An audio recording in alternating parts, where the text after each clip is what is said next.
à tous et merci beaucoup de nous rejoindre sur Télévision Futur Média. On est lundi 7 mars 2016, exactement, 7h15. Bienvenue à ce rendez-vous. Nous sommes ensemble jusqu'à 11h, la première matinale du Sénégal. Yeewu leen, réveillez-vous. On vous souhaite une très bonne semaine de travail. Démarrons tout de suite avec le premier rendez-vous d'information de ce lundi matin. Des infos présentées tout de suite sous forme de bulletin par Chérif Dia. Bonjour Chérif. Bonjour Pape, bonjour à tous. Voici le bulletin d'info.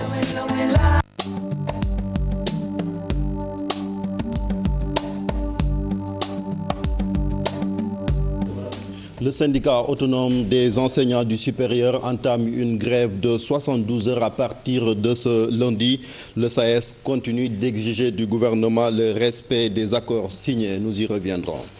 À Pikine, moins d'une semaine après la profanation de la tombe d'une dame âgée de 80 ans, la police a procédé à l'interpellation de 3 individus, dont le conservateur du cimetière. Ils pourraient être déférés au parquet à la fin de leur garde à vue. Politique, le Parti socialiste vote oui au référendum du 20 mars, une décision entérinée par le bureau politique réuni ce week-end, une rencontre qui s'est déroulée sous haute surveillance policière pour éviter les violences de la veille. Aminata Mbaré Sow, Diafaraba.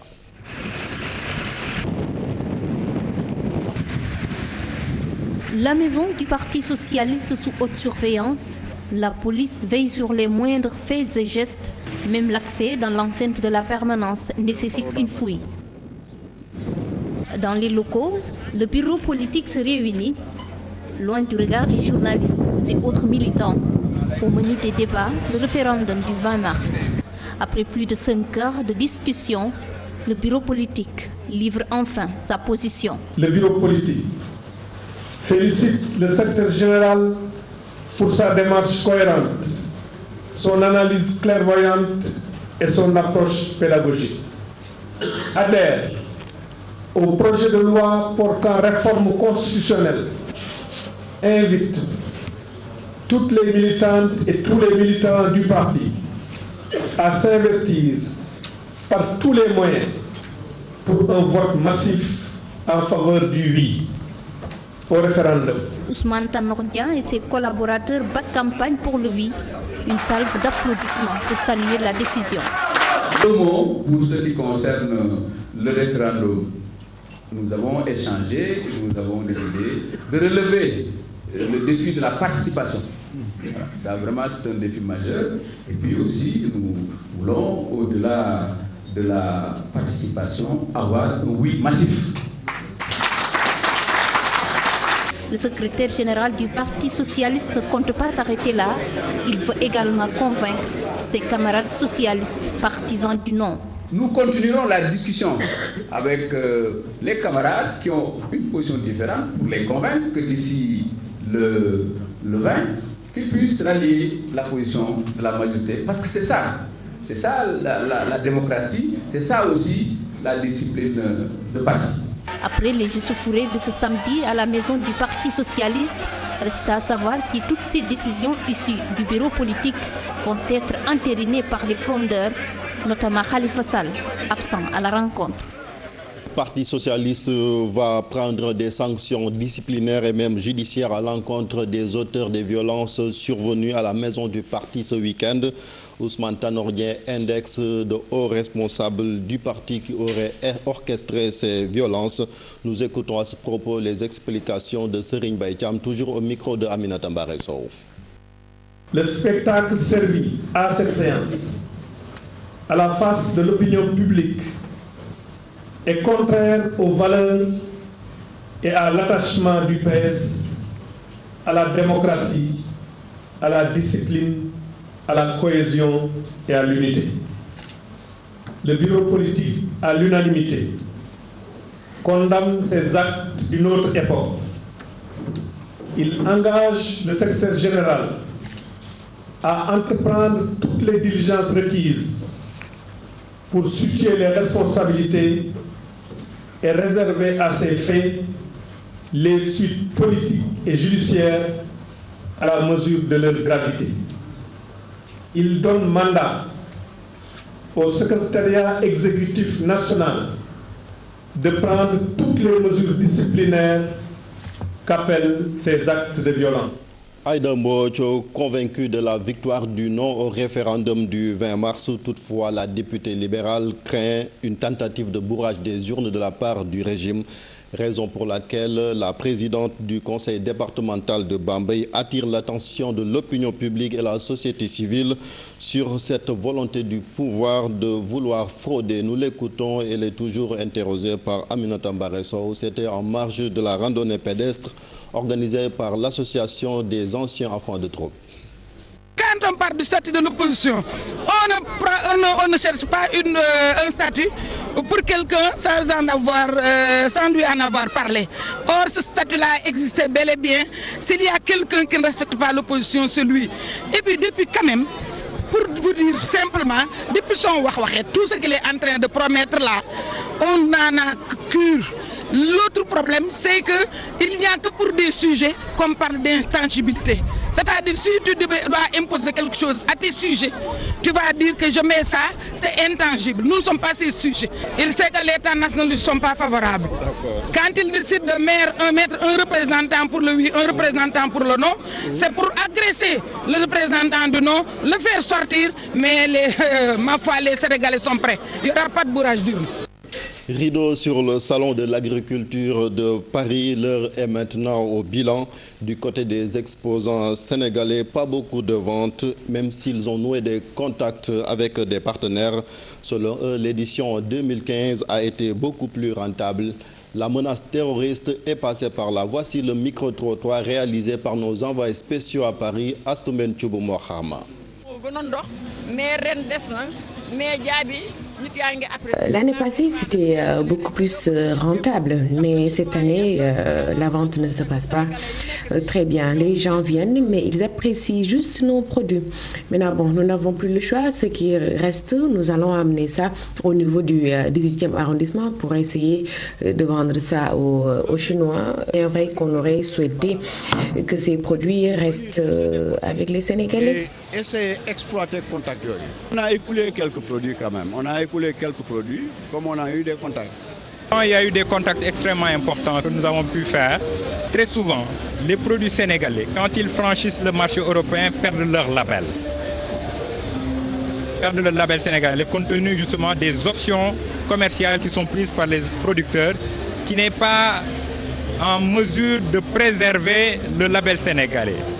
Donc ce que nous avons pu faire avec le port de Dunkerque, c'est faire en sorte que les produits sénégalais, quand ils quittent le territoire sénégalais et qu'ils entrent dans le marché européen, qu'ils puissent conserver leur label.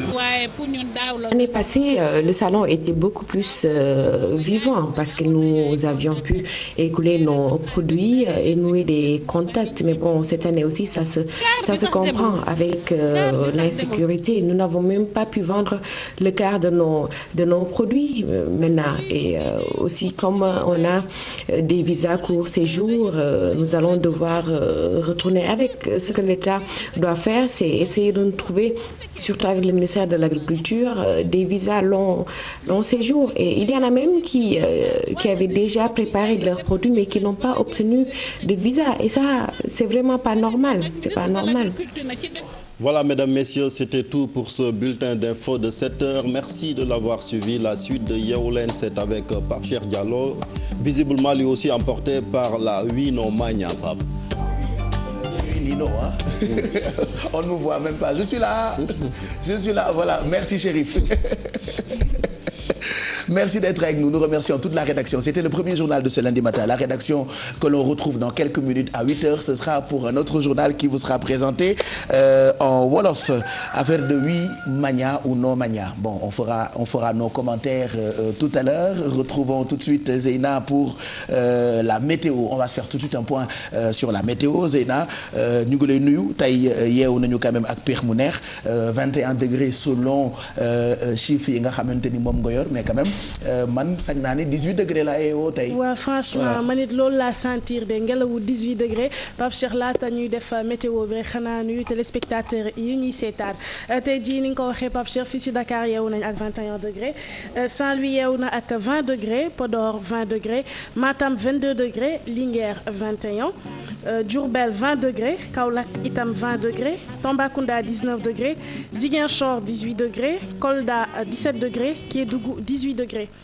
ci ngoon gi Dakar dina am 27 degrés Saint-Louis daal di am 34 degrés Podor 37 Matam 39 Linguère dina am 37 degrés Diourbel 37 degrés Kaolack 37 degrés Tambacounda dina am 36 degrés Ziguinchor 35 Kolda 35 Ziguinchor 35 Kolda 36 Kédougou itam 36 degrés fu mu nekk nii nag marée haute bi njëkk weesu na bi juróom-ñaari waxtu tegalee juróom fukki simili astafurlah dana am bu juróom-ñaari waxtu tegalee juróom fukki simili je suis pas encore réveillée désolée alors dina am bu juróom-ñaari waxtu tegalee juróom fukki simili ba ca topp dana am ci guddi bu juróom-ñetti waxtu tegalee juróomi simili géej gi feroon na bi benn waxtu ci guddi tegalee fanweeri simili ak juróom dana feraat bu benn waxtu si ngoon gi tegalee ñeent fukki simili ak juróom waxtu yi nga xamante ne gën pour dem géej nappee ngi toll diggante fukki waxtu ak benn bu tegal juróom fukki simili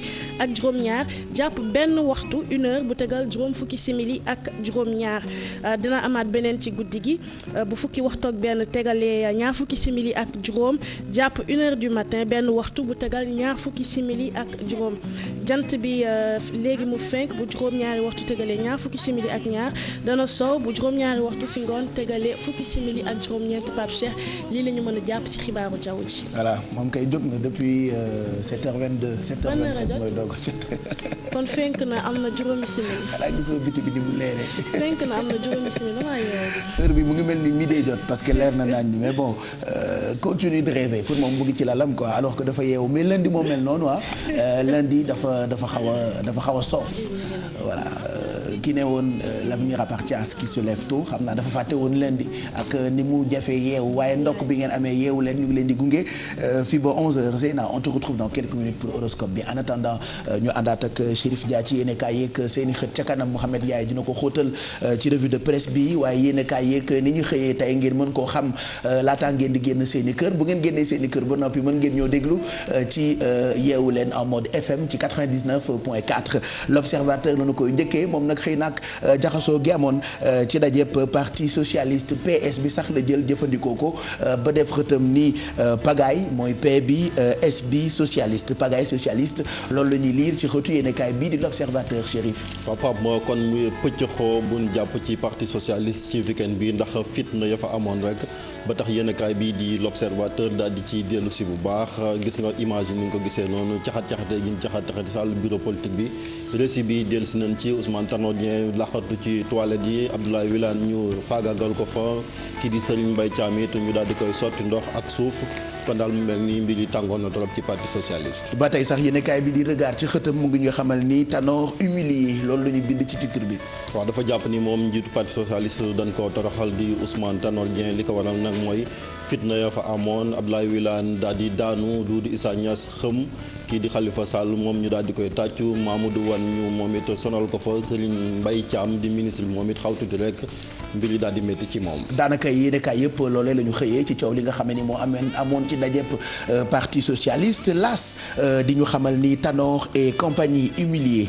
waaw torox taane googu daal la jàpp ni kon Ousmane Tanor Dieng ak ñi nga xamante ne ñoom la koy jàppale daal moom lañ daal di def korok fële ca parti socialiste comme ni ko gisee gars yi daal di yéeg ci table yeeg yu ni mel ngir rek tere moom Ousmane Tanor Dieng mu daal di ne wii.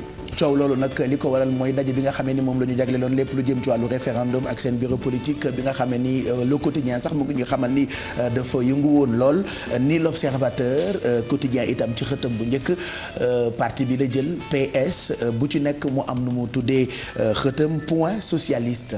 waaw kon mel ni parti ba moom dafa jóge foofu jox place lii di point di ay kurfañ kon daanaka lañ fa gisoon korok sa samedi ay kurfañ la ba tax mu daal def benn jeu de moom tamit yéenekaay bi dellu si bu baax ca la xewoon korok foofee ca parti socialiste comme ni nga gisee yéenekaay bi daal di koy wax bu fekkee ni sax wii bi moom mujj nañ ko faa wax démb ci dimanche bi. moo tax it wii boobulee ca parti socialiste dafa triompher ci douleur témoin moo ñu ko xamal le oui triomphe dans la douleur.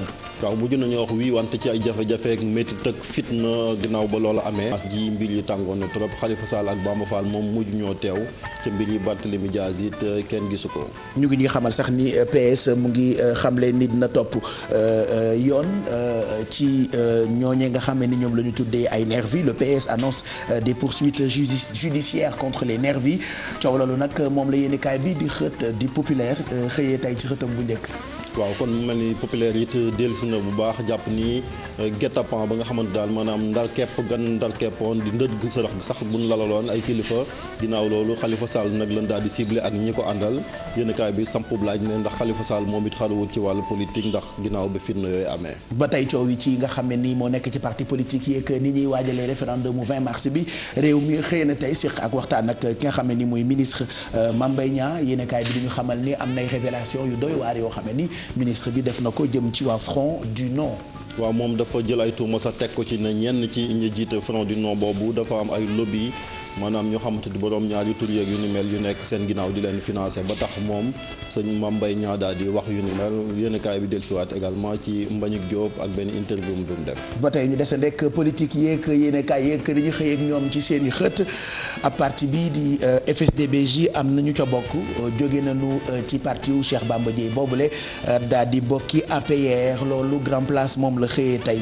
waaw dafa dellu si également ci loolu ndax ki nga xamante ni moo jiite ARTP nekk responsable APR fële ca Mbaaw di Abdou Karim Sall moom moo dox tànk yooyu ba tax daal ñii di ay conseil FSD/BJ daal di ñëw fekk si APR ngir rek jàppale leen ci campagne beeg yu ni mel kon mel ni parti Cheikh Bassel Asseni daanaka mooy njiitu APR léegi foofu. voilà loolu yéenekaay la woon ak seen i xët ca kanam ñu gën ko xóotal ci revue de presse bi jërëjëf Chérif Dia ñu bàyyi la nga noyyi tuuti te xam ni fi léegi ay minutes da ngay dellu si pour beneen journal ci wolof lay nekk 7h32 mooy doog a jot fu ngeen xëyee da ngeen di tàggoo ak kumpa ñu ngi leen di ñaanal bëccëg bu neex ci télévision Futur Média je rappelle encore que tey tombé na ak 7 mars 2016 suba la ñuy célébrer 8 mars bis bi nga xam ne ni moom la ñu jagleel jigéen ñi ca kanam on fera nos commentaires en attendant retrouvons la rédaction centrale du quotidien L'Observateur pour la présentation du menu de ce lundi matin entre autres ce qui s'est passé au cimetière de Pikine et ce qui s'est passé aussi aux réunions du bureau politique du Parti socialiste font le menu de ce matin.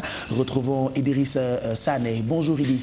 Bonjour Pape Cheikh Diallo et bienvenue à l'Obs, chers lecteurs. Pour ce matin, nous parlons du bureau politique très mouvementé du PS, pagaille socialiste, comme vous pouvez lire à la une principal de l'Observateur. Ousmane Tanor Dieng séquestré qui se retranche dans les toilettes.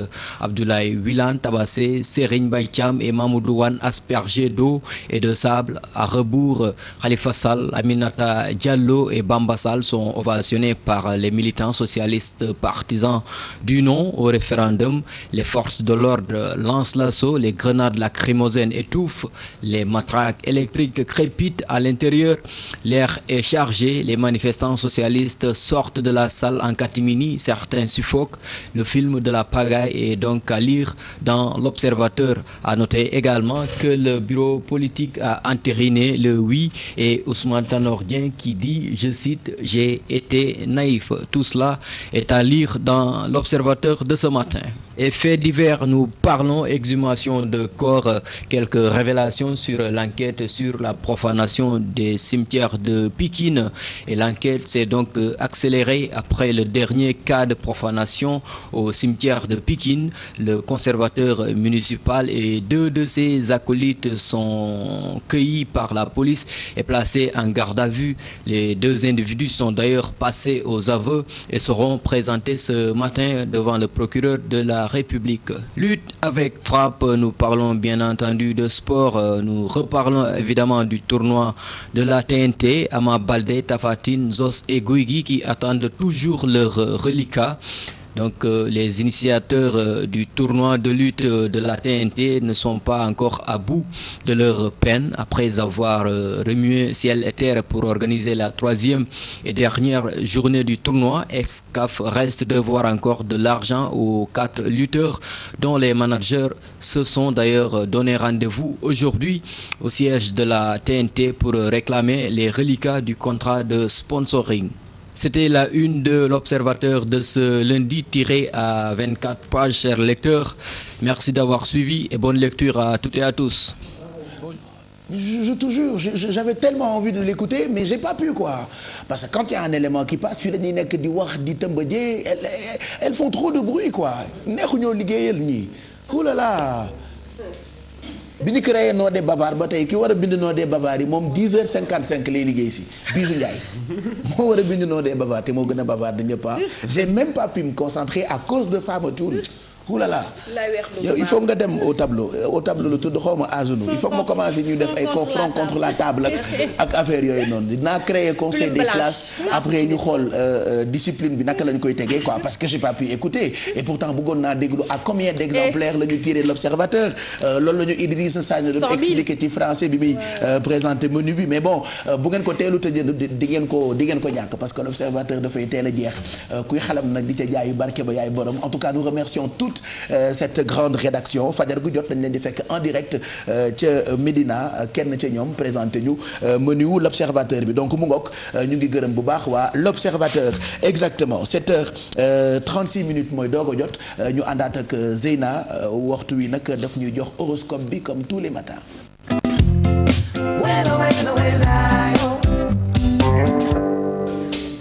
Ndeye Seynabou yow sax tey da ngaa yaru yaa ma gënal ki nga xam ni cobraan la dafa lakkale torop vraiment bélier yi la ñuy njëkkee horoscope bi.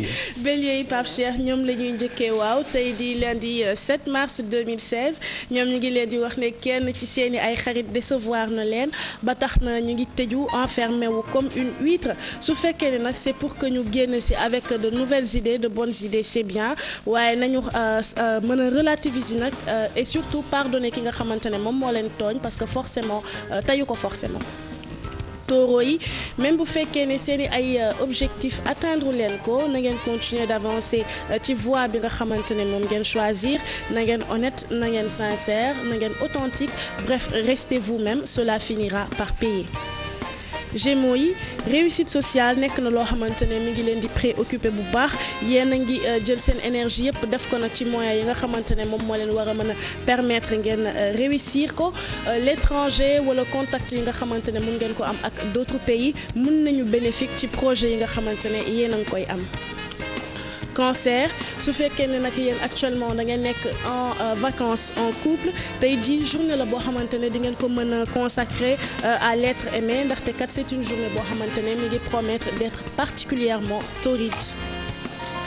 après cancer yi damay ñëw ci lion yi ñoom ñu ngi leen di wax ne su fekkee ne tey dañuy embêter seen partenaire ak seen ay problème mu xaalis dinañ risquer passer à côté de l'une des nuits les plus chaudes yi nga xamante ne seen couple mus na ko vivre kon daal seen ay problème mu koppor buñ ci boole seen partenaire. Vierge yi ñoom seen partenaire wala seen ay collaborateurs nekk nañ au centre de leurs préoccupations waaye seen ay activités souvent dina leen prendre la tête un tout petit peu tey li ñu leen di digal mooy ne tirez pas trop sur la corde. Balance yi yéen a ngi liggéey avec courage et détermination pourtant de yéen a ngi def un peu de souci si seeni ay proches un coup de fil tey ji nécessaire na pour que ñu rassurer leen woote leen ñi nga xamante ne jaaxle ngeen tuuti si ñoom comme ça dinañ leen mën a rassurer bu baax. Scorpion yi tey journée la boo xamante ne elle sera pleine d'amour et de gaieté di ngeen mën a passer d'agréables moments en famille surtout nag su fekkee ne yéen ci seen bopp yéen ay ambianceur bi. après Scorpion yi ñëw ci Sagittaire yi ñoom tey ñu ngi accorder beaucoup plus d'importance seeni ay jegeñaale surtout les membres de leur famille seen waa kër nañu profiter amplement de ces moments de bonheur yi nga xamante ne dinañ ko dund tey. Capricorne yi ñoom des rentrées d'argent wala des gains occasionnels tey jii mën na am nañu miser na ko surtout sur seen sens de la communication seen capacité à négocier et à convaincre bref daal na ngeen génnee jikkoy sénégalais bi tey. Verseau même bu fekkee ne journée bi favorable forcément au gain tey jii di ngeen mën a teg ay plan yoo xamante ne dina leen permettre ngeen augmenter seeni ay revenus wala seeni ay acquis par la suite. pare ak poisson yi nee nañ leen un peu de calme et de décompression wala ngeen jël du recul soxla ngeen ko nécessairement tey avant que ngeen repartir dans l'action na ngeen imposer wu cette pause ndax soxla ngeen ko te bu ngeen ko defee itam du ngeen ko regretter Pape Cheikh lii la ñu mën a jàpp ci horoscope tey yem ak lundi 7 mars 2016. merci loolu horoscope bi la woon ku ne ak li sa signe yow tey bu la neexee nga gëm bu la neexee bul gëm en tout cas ñu ngi la ci gërëm bu baax je rappelle que horoscope bi di ngeen ko amaat ci page Facebook bu Yeewu Leen puisque dañuy yendu ak yéen itam ci réseaux sociaux yëpp ngeen mën a àndandoo ak ñun yéen internautes nous on vous appelle nos aminautes sinon di nga yendu ak ñoom ak hashtag bi nga xamante ne moom la ñuy joxe on a une tradition chaque lundi matin mais aussi comme ñun ñooy créer discussion yi ci Facebook bi ràcc bi tam ca kanam yaay joxe couleur bi. voilà ràcc bi ni nga ko waxee Pape Cheikh tous les jours noonu la ñuy def ak suñu ay aminotes alors comme tous les lundis dañu am tradition fii si biir Yeewu Leen gannaaw bi ñu toogee ay jours ay fan gisante wuñu lundi ku nekk rek da ngay nettali sa morom nan nga passé ce week-end loolu lañ leen di poser comme question et en fin d'émission si on a le temps dinañ ñëwaat ak seen ay commentaires. voilà donc loolu ca kanam lay nekk et puis am ngeen possibilité parce que démb dañ doon célébrer journée des grands-mères. voilà ñun dañu bëgg ñi xew France dëkk bu nekk ak date bi ñu koy célébrer donc hier en France ils ont célébré la journée des grands-mères nous aussi comme j'ai dit tantôt comme dañoo bëgg yëfu France la ñu gën a jege sax ka Angleterre moo tax d'habitude yi xew France yëpp ñun dañu koy célébrer fii pourquoi pas on n'a pas de journée pour nos grands-mères et pourtant am nañu journée pour ñëpp donc pourquoi pas ñun tamit ñu def un peu comme ce qui s'est passé hier en France célébrer ko tey parler un peu de nos grands-mères parce que ñun ñëpp bu ñu réewee tey suñu maam yi tax maam daf lay réewal ouais rappelez-vous seen ay maam bi ngeen di nekk xale am na maam yu dee am na maam yu fi nekk am na maam yu ndaw aussi parce que yenn saa yi nga am doom ju teel a am doom léegi maam amatul kii quoi naka lañ koy waxee maam amatul âge man rek maam laa ci journée bi laa bokk si j'ai deux petits enfants moi qu'est-ce que vous pensez pour yéen man amaguma sët am na ñaata sët moom. Alfie yaay sama non kaay sa sëtu xarit sa sëtu mag sa sët la. man maam la. Alfie mbaa doon ngay bañ màgget gi. yéen ñëpp am ngeen. non sa cas critique na. non sa sëtu mag. dëgg sa sët la. amaguñu sët. man am na. bii baa sax amagul sët. mais man am na. yow kay jëlal mag gi rek. waaye sama rakk donc am nga sët. woowee leen ko maam Alfie. oui je sais pas trop bu njëkkoon maam da doon nekk mère carrément mais léegi. nit yi dañuy teel a am ay sët quoi y en a tellement ay maam yu ndaw. c'est vrai. yow da nga bëri sët. dama bëri ay sët yu bëri. am na ay maam yoo xam ne ay boy lañu de. waaw ouais mais viens t'inquiète pas donne-moi le café y a pas le feu ah là là y a pas de règlement intérieur ici on fait ce qu'on veut. voilà merci. à part que sa casse bi may énervé rek. sa casse plastique yi dama fàtte kii bi yow léegi da ngaa sous-développé de. dama fàtte kii bi dama fàtte beneen casse. rétrograde. yàgg nga joxe ay kaasu porcelaine yu amoon suñu ay photo léegi andi ay kaasu plastique. waaye yow yéen fi lañu toll léegi. ma xalaat dañoo catoo ba léegi ay casse à jeter la ñuy naan suñu café ouais mais bëri na ay maamu xale ah. ouais c'était hier tu sais nous c'est la France nous on passe la nuit là-bas. ah oui il y a l'adage qui dit s'il pleut à Paris Dakar est mouillé. waaw quand même. c'est pour dire lu xew France xew na. donc am na suñu maam yoo xamante ni dem nañu. manqué nañu quoi. waaw franchement. ñu baaxoon ci ñun. wallaay sama maam yi ñu bëri dem nañu ah dese naa quelques maam rek ah. man dese naa kenn. mais du normalement nit ñeenti maam la ñett ñëpp dem nañ. logiquement du nit ñeenti maam la. xam nga lan moo la dal. ànd ak tubaab bi ba mel ni ñoom. du nit ñeenti maam lay am logiquement. sa dëkkandoo maam sax sa maam la nga logiquement. déedéet xam nga ban logique moo fi am y a pas de logique. nous sommes au Sénégal sa xaritu maam dama lay wax benn affaire rek sa xaritu maam sax sa maam la. waaw xam naa. xam nga loolu laa la wax léegi. man dama am ay sët. kon man maam yow amuloo sët. mais sa sëtu xarit. sa sët la fii Sénégal la ñëpp ay mbokk lañu. mais maam authentique dama ne amul maam authentique maam la. man sama maam bi rek am naa ci lu tolloog ñeenti jabar. ñeenti jabar je te jure amoon naa lu tolloog ñeenti chéri mais ñoom ñëpp presque dee nañu sama chéri yi. léegi ay ñaari chéri laa dese ñett parce que d'habitude dañuy nekk jabaru seen ci quoi.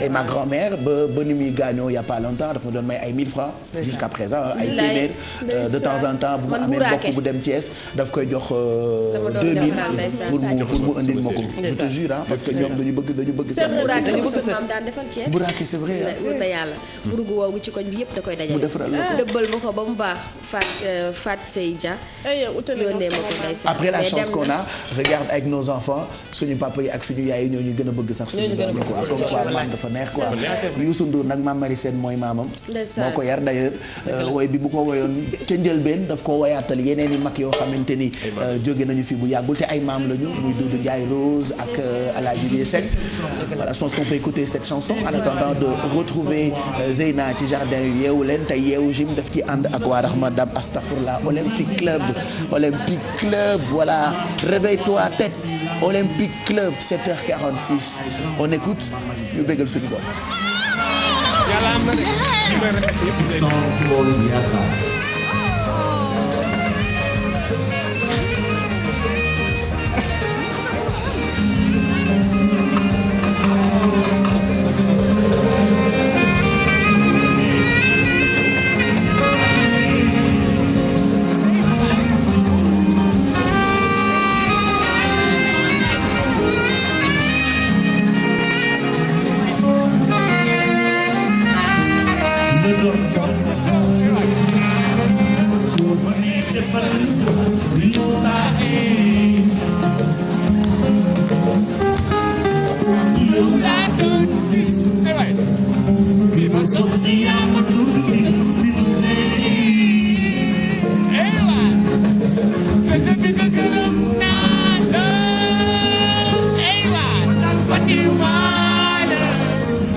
gis ngeen ni Pape Samba Thiam moo demoon benn concert Youssou Ndour Angleterre di ko filmer ak portable am Pape Samba mi réalisé émission bi Angleterre la demoon benn concert Youssou Ndour ah oui alors que on n'a pas besoin de ça ñun bu baax bi la ñu bëgg waxuñu bu ñu filmer ak téléphone portable ou caméra amateur en tout cas c'est un très beau titre boo xam ne ni peut-être laataa ñuy jeexal yeewu leen bi ca kanam bu ñu amee beneen version bi bu mujj bi dinañ leen ko tegal ngeen mën ci fàttaliku seen i maam bu dee seen i maam dundatuñu bu ñuy dund ba tey ngeen ñaan ñu yàgg fii parce que démb dañ doon célébrer bis bi nga xamante ni moom la ñu jagleel maam yi en attendant suba bis bi ñu jagleel jigéen ñi 7h49 mooy doog a jot ñun ñëpp ñu ngi fi Fama Thioune pour ñu waxtaanee dëkkuwaay ca kanam dinañ ñëw ci météo bi ak Bamar Diagne moom mooy nekk invité on parlera sport ak Mamadou Ndiaye Bijou Ndiaye fera le tour du monde avec nous Alfie moo ñuy toggal ki a ay dara avec elle on parlera emploi beaucoup d'invités seront avec nous dinañu am mbaam benn coach boo xamante ni dafay waxtaanee lépp lu jëm ci wàllu bien-être le fa que vous connaissez mu ngi nekkoon ca groupe boobu rek nekk France fàtte naa nu mu tudd waaye fa la maître section d'assaut merci beaucoup il sera avec nous pour nous parler de son spectacle du 12 en attendant dañuy fekk fi nga xamee ni mooy jardin yu yeewu leen Zeyna pour yeewu gym bonjour Zeyna. alors c'est l'heure de Yeewu Gym dans Yeewu Leen tey la lundi xam ngeen ne lundi nag waa Olympique Club la ñuy dalal fii ci biir Yeewu Leen xam ngeen ne 15 jours a ngi nii ñu ngi doon travail suñu ay biceps tey nee nañ triceps dañuy travailler waaye lii ma gis ni 6 kilos diis na metti na lii du pour man bàyyi leen rek ñu ñëw ñoom daal di leen wan naka la ñuy defaree suñu ay triceps coach na ngeen def namm naa leen voilà lii moom metti na. ma ne ko xaar ma aw la. waaw parce que lii moom diis na. waaw xaw naa diis na quand même. waaw mais xamul lu ma jaaxal lii boo koy gàddu ni nga koy gàddoo. waaw xam nga keroog war naa la prise. waaw am na prise neutre am na prise en supination. waaw mais tey objectif donc tey triceps la. triceps dañ leen woon yenn prise la ñuy utiliser pour travailler. pour travailler waaw parce que franchement soo gàddoo affaire bi nii tu te dis que nii rek nga mën a liggéey. doo xam naka nga koy yëkkatee nii mu mën a liggéey fii au fait. waaw bii par nañ fii. donc tey dañ leen di woon na ngeen def ba travailler fii si ginnaaw. d'accord noo koy def nii nga koy def. jeex na am na yu bëri. kon bàyyi naa la coach nga war ma. jeex na soxna Zeyna. donc ñu bàyyi Mor mu tàmbale. donc avant ñu démarrer sunu travail. donc on a fini avec donc le biceps. On va solliciter maintenant les triceps. Le muscle qui se situe dans la face postérieure donc du bras. Alors allongez. Ça va, c'est bon, Mas? Yes. Ok, allongez les bras vers le plafond, tirez. Ok, ouvrez sur les côtés, une petite rotation pour échauffer les épaules. Ok, orientez, rotation vers l'arrière. Gardez la poitrine haute, les abdos bien engagés. Maintenant vers l'avant. Ok, pour réchauffer alors le triceps et même les épaules parce que les muscles travaillent en équipe. Voilà, allongez, tirez. Ok, on revient. Ok, les bras devant, prenez le coude, rotation vers l'intérieur, puis échauffez les coudes. Alors les coudes jouent un rôle très important alors pour le renforcement du triceps. Voilà. Changez maintenant, intérieur, extérieur. Rappelez que vous avez deux triceps. Alors, il y a le triceps brachial et le triceps sural. Mais aujourd'hui, on va travailler le triceps brachial. Ok, composé de 3 groupes musculaires, à savoir le chef externe. Ok, poussez maintenant vers l'arrière. Le chef latéral, le chef médial et le chef long. Ok, maintenant on va prendre les haltères et commencer le travail. Masse, potence, la barre. Ok, vous avez 2 outils différents, la barre et les haltères. Donc comme l'avait dit, la variété est dans la progression. Serrez les coudes et maintenant plus vers l'avant, les 2 jambes parallèles. Et là, vous commencez maintenant à développer vers l'arrière. Ok, une extension donc de l'avant-bras. Même chose là, je suis à l'horizontale et Mans il est à la verticale. Donc les coudes sont orientés vers le plafond, ok, alignés avec l'épaule et là il développe vers l'arrière, donc pour renforcer davantage le triceps. Ok. Alors plus vous serrez la prise, plus vous travaillez le chef latéral, c'est-à-dire le groupe musculaire qui est à la face externe donc, du bras. Alors je continue le travail. Extension, flexion, extension. Là, on sollicite les 3 groupes musculaires. Et rappelez que les coudes, les triceps jouent un rôle d'amortisseur du coude. Si vous mettez sur le vélo, eh bien, c'est les triceps qui vont freiner le mouvement pour sécuriser alors le coude. Le travail continue. Ok, là, masse. Prenez maintenant alors l'haltère, vous fixez le coude. Fixer l'épaule. Rappelez également que le rôle du triceps est de fixer l'épaule, n'est-ce pas? Alors, extension, n'est-ce pas, vers l'arrière. Vous contractez carrément le triceps, ok? Là, les talons bien ancrés au sol, le buste bien stable, le bassin bien stable. Et là, c'est un travail d'isolation. Vous isolez carrément les muscles pour travailler le chef latéral, le chef médial et le chef long. Ok, Mas, good job. Même chose de l'autre côté. Fixez d'abord l'épaule, fixez le coude qui représente le levier, n'est-ce pas, pour travailler davantage les triceps. Alors vous avez le choix de prendre une charge légère comme une charge lourde pour travailler en force maximale. Yes. Alors, ce qu'il faudra faire, ce qu'il faudra remarquer est que prenez des charges légères, des charges qui vous permettent de sécuriser votre épaule et votre coude. ne vous attardez pas à prendre des charges lourdes, okay? Sinon, des problèmes de cou. Alors, deuxième passage,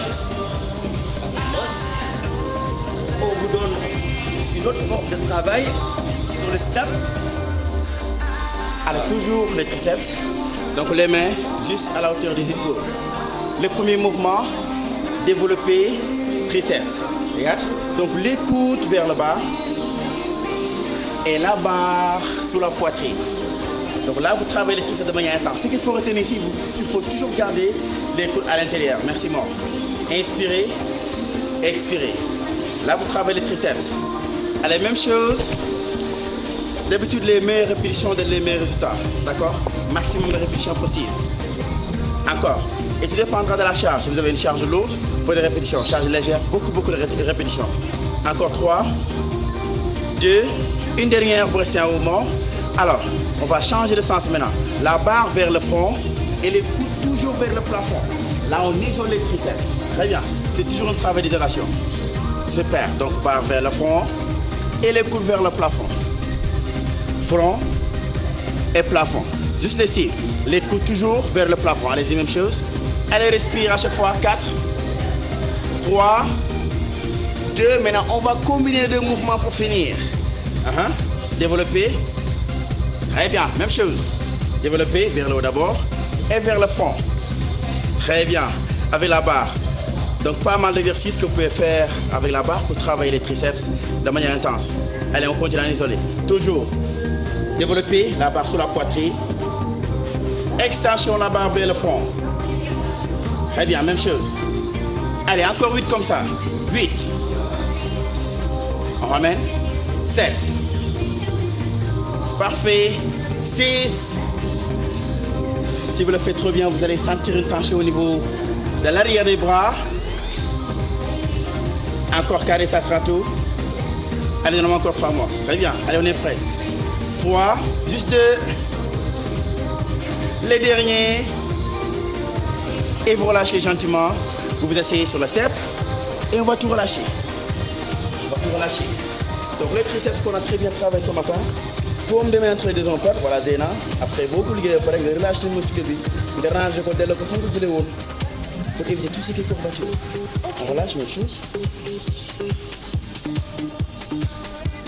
Donc tey la leen indi woon ci Yeewu Gym seen travail triceps donc ngeen koy travailler bu ngeen nekkee seen kër moo xam donc ngeen am ay haltères bu ngeen am ay haltères ngeen jël ay butéel xam nga wala ngeen jël ustensile de cuisine yi biceps yi bu ko xam ne leen waxoon ci biceps yi donc ci suuf la jëm ci suuf lay jógee jëm ci kaw mais bu fekkee triceps yi nag moom contraire la moom ci suuf lay jógee moom jëm ci kaw waaw donc toujours extension donc près du corps loin du corps donc loolu mooy astuce bi nga xam ne si bu ngeen ko bëggee travailler seen triceps ngeen def ko en toute sécurité en bloquant donc l'épaule comme ni leen ko coach moo expliqué bu baax a baax moo nag sànq maa ngi koy dégg mu naan ñaari triceps ñoo am déjà lu ma bëggoon xam mooy c'est vrai que biceps wax ngeen ñu lan mooy njëriñam parce que muscle la boo xamante ne moo ñuy permettre ñu lekk ñu utiliser suñu loxo ci lu bëri mais triceps déjà lan mooy njëriñam kon waaw triceps alors njëriñam mooy lan mooy que dafay sécuriser coude bi ok alors si vous faites par exemple su fekkente ne par exemple da nga doon dawal vélo nga daanu donc da ngay gis triceps yi ñoom ñooy intervenir donc pour sécuriser coude bi pour amortir qui joue un rôle d'amortisseur du coude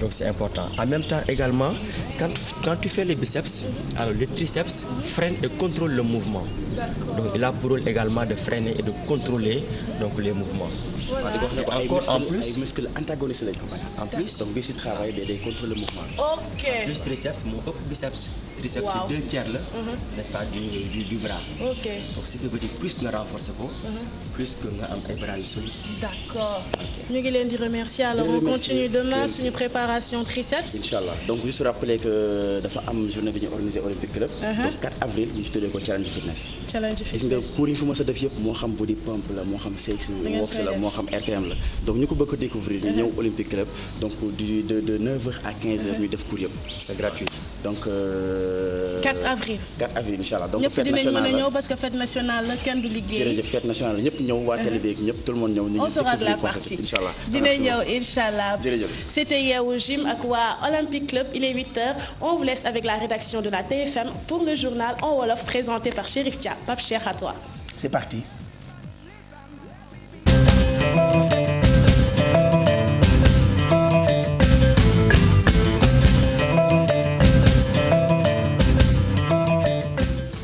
jërëjëf Zeyna jërëjëf Pape Cheikh mbokk yi salaamaaleykum xibaar yi dañ koy tàmbale rek ak grève bu ñetti fan bu SAES di syndicat bi ëmb jàngalekat yi nekk ci daara yu kawe yi nar a tàmbali tey ñoom nag dañuy sàkku rek ci gouvernement bi mu sàmmanteeg diggéen xaatimoon ci atum 2014 jàpp 2015 dinañ ci dellusi.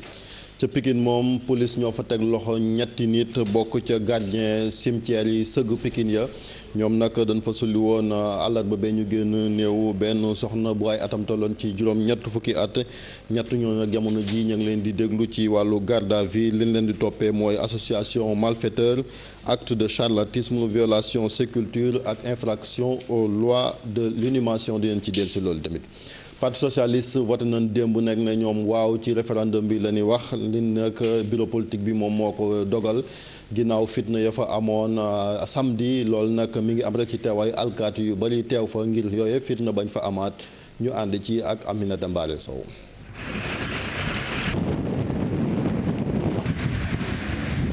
maison bu parti socialiste soppi xar kanam ay policiers ci biir ak ci bitti booy dugg sax faw ñu xoolaat la.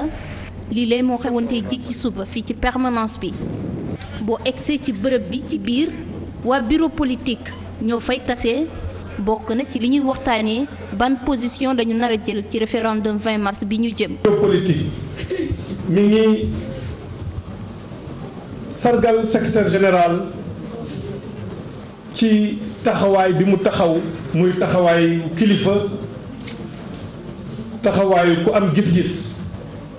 mi ngi wane àndam ci charte bi nga xam ne moom le président Macky Sall bëgg yóbbu ci référendum ñaar fukki fan ci mois de mars mi ngi ñaan képp kuy militant parti socialiste ci biir Sénégal nga taxawaay boo xam ne bii ak noo ko mënee pour que waaw ci référendum bi gagné.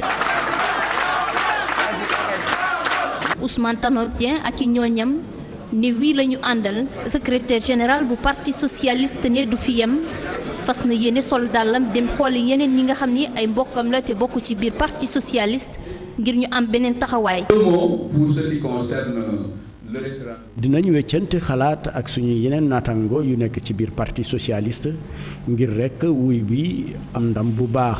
tamit ñu relever défi bi nga xamante ni mooy ci wàllu participation la amee. La participation avoir un oui massif.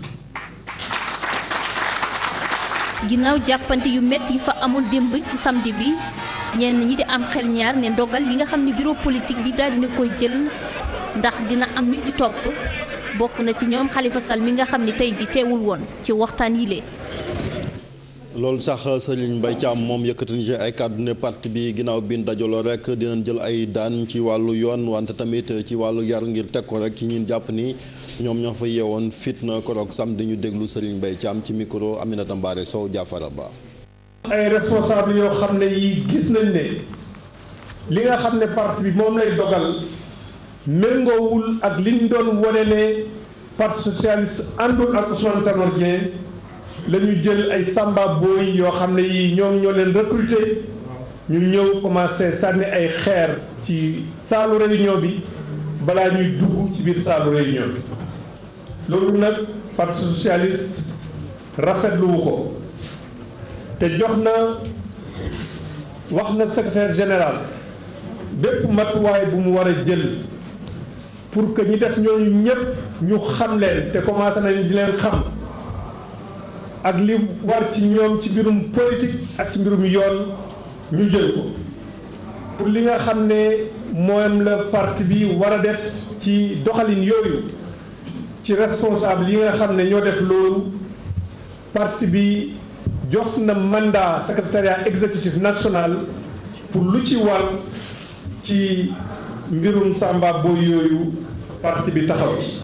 ñu des ba léegi ci référendum bi am ñaar fukki fan ci weeru mars bi soxna Aïda Mbodj moom bér na ko ne bu maraxee bis booba déet gi dana gàddu ndam lii moom nag li muy njort rek mooy gouvernement bi daal di amal ay nju jaaj ci wàllu élection yooyu ba tax na muy sàkku ci société civile bi ak askan wi ñu bàyyi xel bu baax waggar ngir càcc bañ a am ci ngoon googu ñu déglu ko moom démb da doon participer ci randonnée pédestre bu ancien enfant de troupe ci micro Aminata Mbaare Sow. sunu xel weesu na dal parce que aujourd'hui ñi nga xam ne ñoo waroon a ànd ak président ànduñu président ñi nga xam ne ñoom ñoo bëggoon Macky Sall nekk fi tey ñooñu noo bi la ñuy wax te du parti d'opposition yi du activistes yi nga xam ne ñooy les avant-gardistes nekk ay boucliers nekk ay sentinelles ñooñu ñëpp dañu àndandoo je pense que président ci boppam moom ministre de l'intérieur la woon am na ku ma ni boo nekkee ministre de l'intérieur da ngay nekk ministre de l'intérieur ba faaw xam na tendance yi ñoom lenn rek lañ yaakaar aujourd'hui mais frauder mais même suñu frauder woon président quand même war na xam ne gàcce la que Sénégal Senghor def référendum am consensus fort Abdou Diouf def référendum am consensus fort président Ablaye Wade 2001 bi muy def référendum et Macky Sall était à ses côtés le président Wade yéen ñi nekk ci rédaction yi visité na leen dégguloo mu ni candidat benn représentant cadre yi benn représentant moom am na représentant SEDAM am na mbir membre bureau de vote ba boo xam ne moo koy kiyal bu ñu agressé représentant non bi rek génne ko rek léegi allons-y pour le bourrage des urnes mais les Sénégalais ne se laisseront pas faire. jeexale ko ak salon agriculture bay am ca France foofu nag daanaka egg nañ ca cëppaandaw la jamono ji participants yi jóge woon fii ci Sénégal nag ñoom ñooy tirer seen bilan nee nañ sax njart la des na ko des li ci xaw a doy waar rek mooy liñ jàpp ni moo ko waral mooy attaque terroriste yi amoon ca France ak yu ni mel wante profité nañ ca wut ay partenariat ngir rek seen diggante ak yeneen i partenaires mu daal di dox lan jot a jaay ay chinois lañ ko jaay ñuy teel a seetaan ci micro trottoir bu Astou Mbène Thioub ak Mor Xarma amal ci loolu. daaw moo gënoon dox mais ren des na mais jaay bi nit yaa ngi apprécier. la plupart nag bu ñu desalee dañ ko yóbbu 18e jox ko chinois yeex yooyu mais noonu bu doon sunu sago sénégalais yu nekk fii ñëw jël suñu produit. SIA bi ñuy ñëw du xaalis bi moo tax ñuy wax contact yi moo amoon solo pour ñun te ñu ngi ciy sant yàlla. bi nga xamee ne am nañ ci ay contact yoo xam ne ëllëg am nañu yaakaar ne dinañu mën a jëriñ li ñu gis rek la ñu mën a wax li ñu constaté daal mooy yaa yu des contacts gars yi ñëw nañu laajte produit yi mais jënd bi demeewul noonu. neex na parce que am na jàmm ñu ngi jaay nag comme bi ma suñu première fois wax dëgg yàlla ñu ngi jaay heure bu ñu xëyee dinañ jaay mais nag découvrir nañ fi lu bëri am nañ fi ay partenaires. dugg bi génn bi laaj bi ñu lay laaj rek di jël say carte di jël say flyers loolu rek vraiment avantage bu mag la. waaye pour ñun daaw la gënoon a xumb daaw la ñu gënoon a jaayoon nañu amoon nañu ay contact tamit mais ren xam naa ne dëkk beeg insécurité bi moo tax nit ñi ñemewu ñooy ñëw noonu.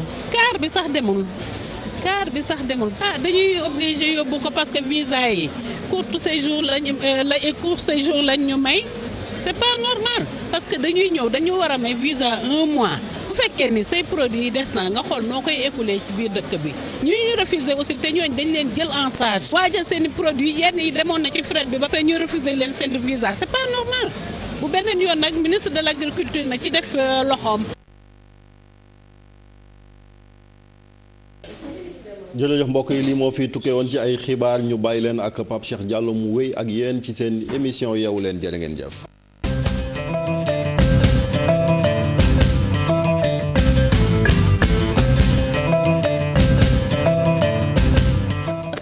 Merci, nous remercions toute la rédaction. C'était le premier journal en wolof mu nekkoon journal wolof bi bu njëkk bi ci français sànq la jeex bi 7 heures et quelques jotee bi ci topp itam léegi lay doog a jeex ngërëm ñeen rédaction bu télévision Futur Média Chérif Dia l'homme le plus recherché par les téléspectateurs parce que bu présenté journal ci français mbaa ci wolof ñëpp bëgg ki ñu gëj a gis nag mooy Fatou Dieng xaw ma fu mu ne xaw ma dañ ko mis à pied xaw ma dañu ko dàq ma daal damaa jékki-jékki rek Fatou Dieng disparaître donc si vous avez sa photo ngeen dugalal ma ko ngeen tegal ma ko ci antenne bi ñu wantit ko quoi parce que elle nous manque quand même yéen ñi gis Fatou Dieng comme dafa réer on la voit même plus Fatou Dieng voilà s'il vous plaît bu fekkee possible na Papa Samba mi ci ginnaaw l'homme au doigt d'or l'homme qui m'a coupé samedi ak samedi li nga def ci moo tax toj naa télé bi dama doon raaj bi supp jële ñu yéeg ci fii li je vous raconte après parce que moi tout ce que je vis je raconte ça aux téléspectateurs ah ben voilà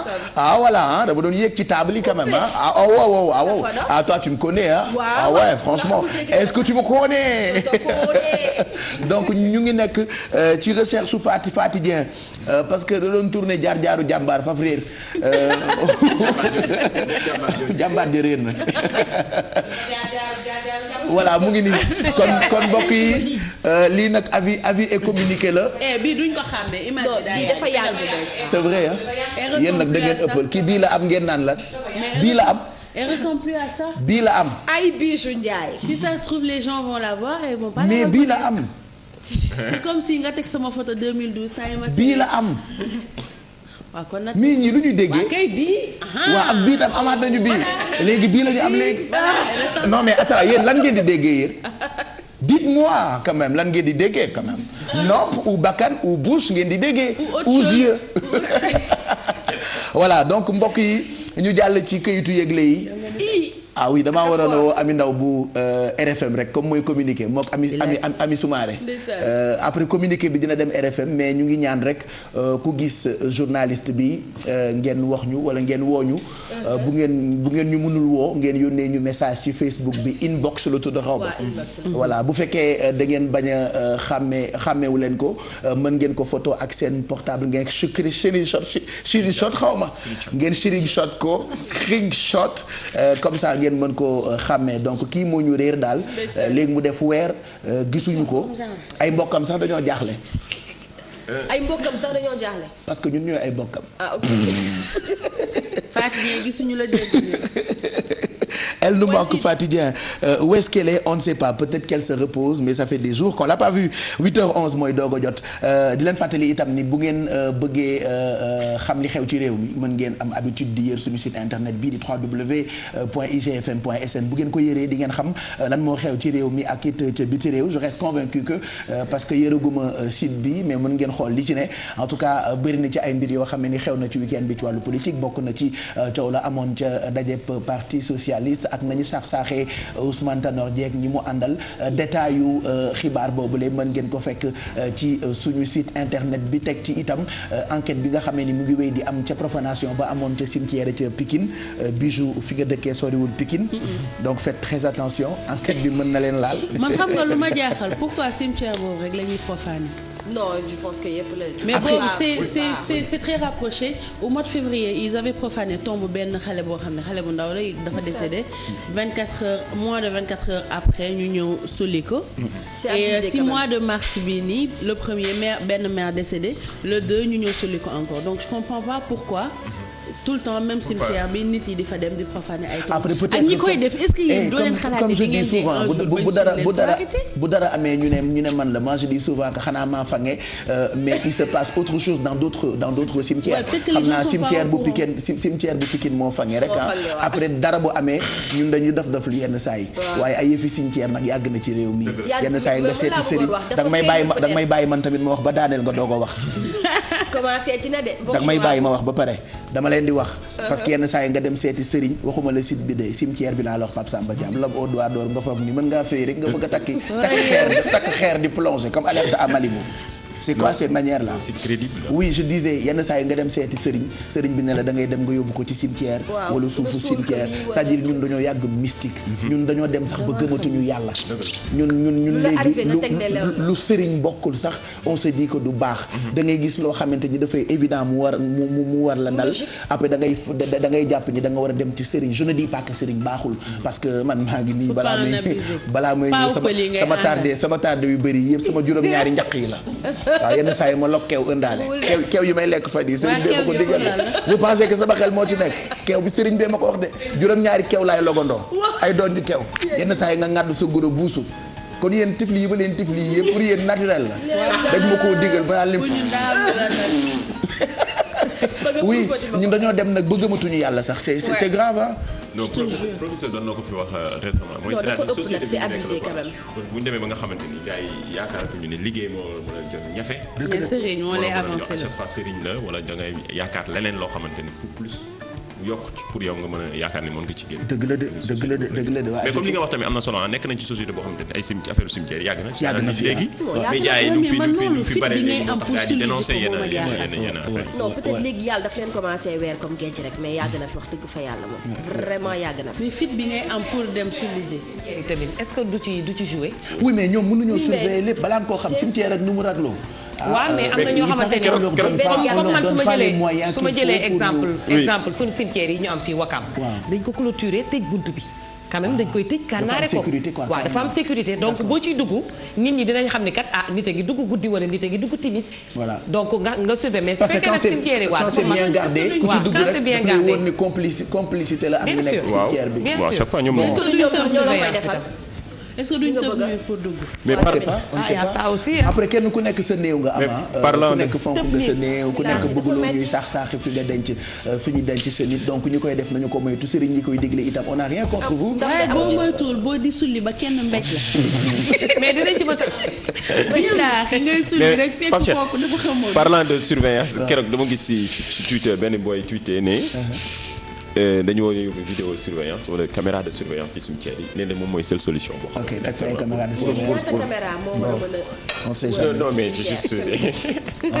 on ne sait pas en tout cas loolu bokk na ci li nga xam ne ni moom la ñuy gën di waxtaanee fan yi surtout ci yéenekaay yi ak jotaayu xibaaru télé yi ak rajo yi 8h15 mooy doog a jot ñu ngi leen di ñaanal bëccëg bu neex ci télévision Futur Média lundi ngoog alors ñu ñëw ci li ñu leen di préparer ca kanam dinañu waxtaanee climat ak environnement. nañu dalal koo xamee ni xam-xamam màcc na bu baax ci wàllu météo Fama. alors dinañu am invité bu spécial mu ngi tudd Bamar Diagne alors moom moo ñu fas yéene waxtaanal tey ci climat ak ci réchauffement climatique on a pas mal de questions yu ñu ko bëgg a poser pour xool réchauffement climatique bi. ni ñu koy dundee temps yi moom xaw naa metti trop ci ñun ak lan mooy solution yi. jeex na on parlera de ça et puis tàggat yaram comme chaque lundi Mamadou Ndiaye lañ ci àndal lépp loo xamee ni xew na ci week-end bi ci mbir moom lay di nga ci ñëw ci nu mu gënee yaatu. ak waaw nu mu gënee yaatu mais comme ni nga ko 8 mars oblige. bien vrai que tey dañuy def les femmes à l'honneur. on va aller voir. De toute façon demain il y aura pas d'hommes à la télé hein. oui suba yeewu leen et tout ce qui s'ensuit il y aura que les femmes il y aura que vous hein. que des femmes. waaw suba télé bi dina xeeñ jigéen nag. je te jure. ay sol poy fal neen dañuy tëj góor ñi. comme vous voulez comme vous voulez il y a pas de enfermez-moi chez moi voilà ça me permettra de bien dormir. non enfermez-nous suba télé bi dina xeeñ jigéen puisque émission yëpp jigéen ñi ñoo koy def donc journée de la femme dina bokk ci ñuy waxtaan ci tàggat yaram surtout dañ dem gis capitaine du équipe nationale bu volleyball muy Fatou Diouk waxtaan ak moom. xool yeneen jeex na et puis on voyagera grâce ak Bijou si moom mooy Bijou Monde en plus de li nga ñu préparé le fa bi nekkoon session d'assaut fera partie de tes invités. de mes invités comme Pape Cheikh ni la ko sa waa ji waxee woon yooyu moom dafay intéressé Bijou daf may intéressé bu baax il est là pour un concert fii nii Sénégal la koy defee donc tout à l'heure on va parler de lui de sa carrière poser ko ay questions dugg ci ay 18 comme ni ñu koy defee à chaque fois artistes yi bu ñu fi ñëwee et puis on va parler de suñu rubrique bi ñu jëlagul tur bi Ndiaye c'est ta faute woowagoo ma pour ñu choisir ko. tuddee ko Njamba. parce que c'est tellement intéressant ça intéresse tout le monde. c'est passionnant non wolof quoi. xam nga am na ay sujets yoo xamante ni des fois da nga koy xeeb mais. dafay neex donc tey dinañ ñëw ci lu am solo.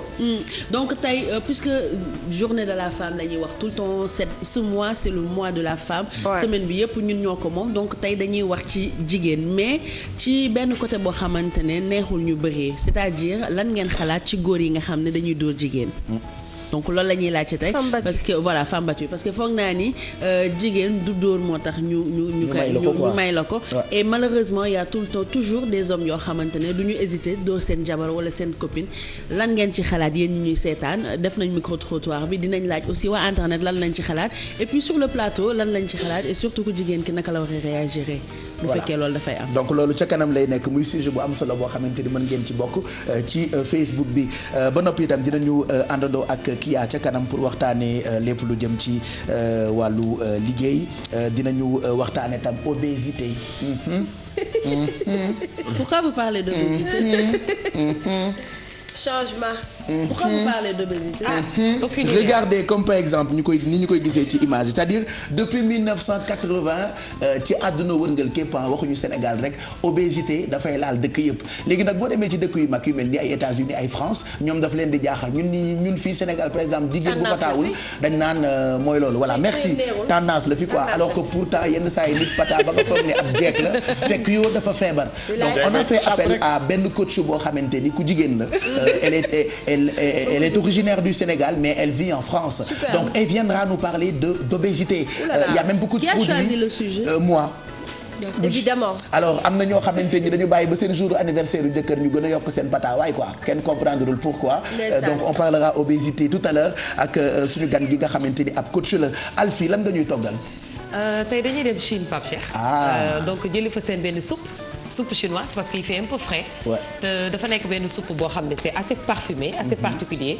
yaa faama ki ma doon laaj ndax dinaa am temps mën fi togg soupe nii. donc il faut rappeler que soupe du soupe yàpp bi ñu xam rek maanaam soupe classique bi ñuy jël yàpp def ci pomme de terre def ci carotte. mais bii dafay nekk benn soupe boo xam ne c'est à base de poulet crevette. ak yeneen assortiment yoo xamante ni Chine directement la jógee Pape parce que fa laa jógee dem ci guddi. xam naa li muy wax moom xam naa ko xam nga soupe kooraay ak suñu soupe yeel. te da say ñaari fan lañ koy. ñaari fan nga ko togg Pape. muy xëy fourneau bi rek fàtte ko. je te jure après dafay neex parce que yàpp bi dafay seey. day seey waaw boo koy lekk mu mel ni coton. tout à fait kenn musul gis loolu damaa bëgg yàpp bu nooy. waaye bii de du yàpp moom bii moom du yàpp de Pape kenn du ko lekk bii de du yàpp. bii ngi nii am naa fi candidat waaw. fajar gii yaaw gën a bëgg. waaw anniversaire dina xew tamit nag. aywa fajar gii sama benn xarit dafa ñëw démb sama kër ba ne ko yow xamoo ndax dama laa xamoo ndax dañu may toog xamoo fan laa bokk nga ñëw rek toog sama kër gi. elle est venue à 10h elle est rentrée à 2h du matin toog rek ma ma ne ko yow xaaral ma ñëw lekk la bokk nga daw ñibbi. ma dugg ci biir waañ bi jël paaka ne ko sors ou je te mange. lii ko yóbbu mu ñibbi. ndax bëgg noppal. ma bëgg yàpp. bii de poulet la Pape ak crevette.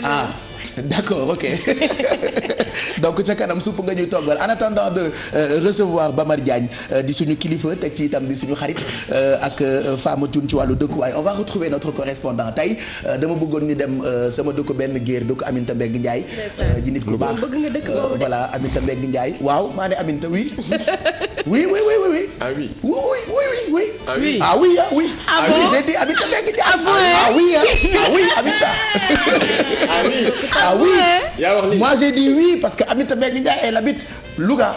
Effectivement oui. Le grand oui. Et voilà. Le grand oui. Franchement oui. Tu sais bien que attendez. Non. Attends, non. Dites-moi oui ou non. Est-ce que Thierno Fall mooy correspondant TFM Louga? Oui.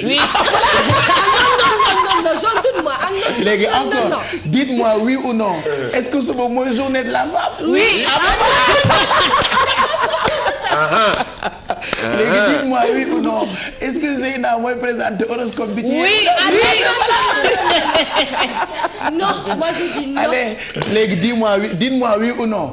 Est-ce que Coumba Gawlo mooy njëkk Fama Thioune? Ah oui. Ah voilà, tu as vu. Et dites-moi franchement oui ou non. Est-ce que Yeewu Leen mooy première matinale aussi? Ah oui. Ah voilà. On peut pas répondre tout oui. Mais oui quand même. Après ñu gisee maa ngi yow. am na lu fi wax sànq de. kon samedi Thierno Fall ñu ngi lay nuyu mbaa jàmm nga fanaane Thierno. jàmm rek Pape Cheikh ñu ngi lay fay. Ça va mais Thierno dama bëgg nga wax ma est-ce que réellement tu vas répondre par oui ou par non est-ce que Louga jege na Ndar? Oui. Quand même.